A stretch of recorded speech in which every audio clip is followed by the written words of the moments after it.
world's most demanding test tracks and the 1987 Suzuki Samurai 4x4.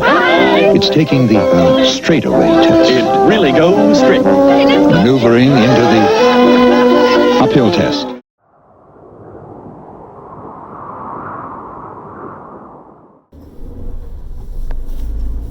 So I'm driving my 2018-2019 model Suzuki Jimny. There's been such a buzz about this car, I thought it might be worth doing a quick review based on actual usage. So I've done 1,500 miles in it, which gives me a good feeling for just the good points and the bad points about it. And I just really wanted to run through some of those, just for those that are maybe thinking of buying one or maybe have their name down on the waiting list. I live in Glasgow, really bought it because I like a winter car for the snow. I'm also a bit of an outdoor enthusiast, so it's an ideal vehicle for me in theory. I've had Defenders, I've had Discoveries, I've had Jeep Wranglers, I've had the Panda Cross, which was a great wee car as well, and probably very similar in relation to this car, so it's a good comparison. Some of the things I really like about it, you cannot resist the style of it. I think it just looks, as everyone has said, like a mini Mercedes G-Wagon. Very boxy, and it's a real poke in the eye to the kind of soft core SUVs that are just 10 a penny and absolutely everywhere. So I just love the style of it. I also love the simplicity of it. It reminds me a lot of the Defender. There's a lot of exposed bolts, the kind of pig iron type levers for the four-wheel drive system. It's all very, very simple. It's all very exposed. Everything is kind of fixable in the field, which, let's face it, if you had a new Discovery and something went wrong, the chances are it's going to be electronic, and in the middle of nowhere you'd never be able to fix it. It's got a nice eager little engine. It's only about 100 horsepower, 1.5 4-cylinder petrol. I'm sure you've seen all that before in all the other reviews. So what do I really like about it, apart from just the looks? I actually like the size.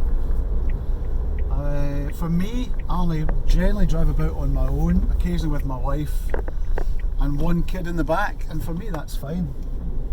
It also means I can just fold in the seats, throw in climbing gear, etc.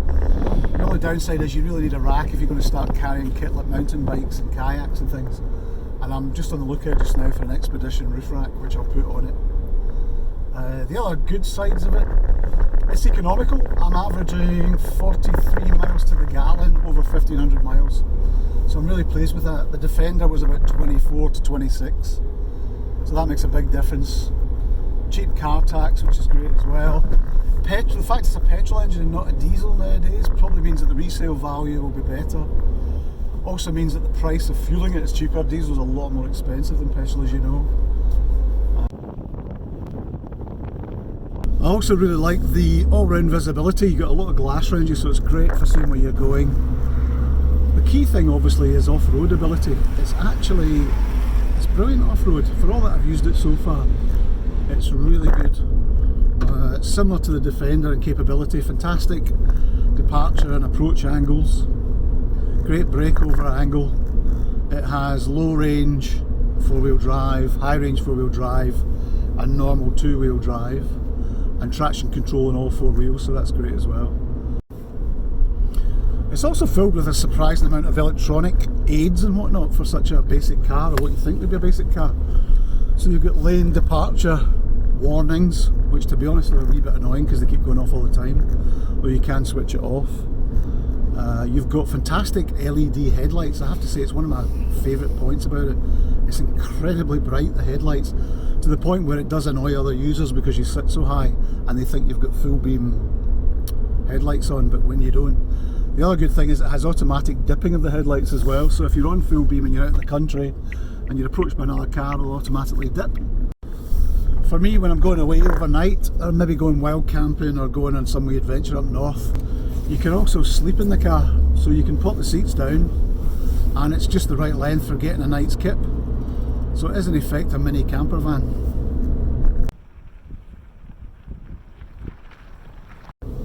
I really like the big mirrors, so you get great visibility. They're heated as well, which is fantastic for the winter.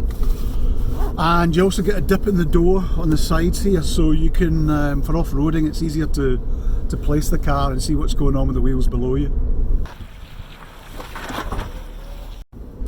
One of the things I also like about it interior wise is the build quality. Although it's all made up of dry, wipe clean plastics, which you kind of expect in a working 4x4, they're not actually flimsy. They're not, I don't know if you can hear this, but everything is kind of solid, well screwed together. There's no shakes or rattles or squeaks. I'm trying to get rid at the moment actually of a Skoda Yeti, which is a better all-round car. But to be honest, considering it's part of the Volkswagen group, it rattles and squeaks, and the plastics are of a very poor quality, particularly the temperature controls and the air conditioning, which are so fiddly and toy-like, they're ridiculous. This one is much more solid. The controls are all glove friendly, so you can operate everything while you've got your gloves on in the middle of winter, which is good. The switch gear is all very heavy duty, feels well made, feels designed to last. The seats, although not leather, which is not something you'd really expect in this to be honest, are comfortable. They're a bit like armchairs, they're quite wide, a bit soft, but they are heated, which is good. I'm not sure over a distance just how comfortable they'd be. I took the car actually on a long drive up to Aviemore recently, and if you put the car into cruise control, which is another thing it has, it's reasonably okay for driving over a long distance. Looking at some of the negatives of it, one of the things I don't like is the lack of a 6th gear. This thing is craving for a 6th gear.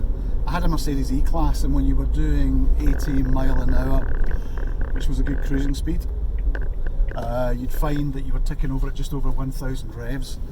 And this thing, the little petrol engine at 70 is going about 3,500 revs, so you can really hear the strain in the engine. So it's a wee bit tiring over the distance. But I put it in cruise control, as I said before, and actually, you know, you get used to it. And it still seems to return about 43 miles to the gallon over that distance. So that's it's a bit of a bonus certainly. The other thing is just the nanny state electronics drive me mad. The thing is forever going off on the collision warning. You have up the top here a camera or radar, and every time a pedestrian comes too near the pavement or somebody walks close to the car panics and starts telling you to brake, or they'll then take over itself. So that's a wee bit annoying.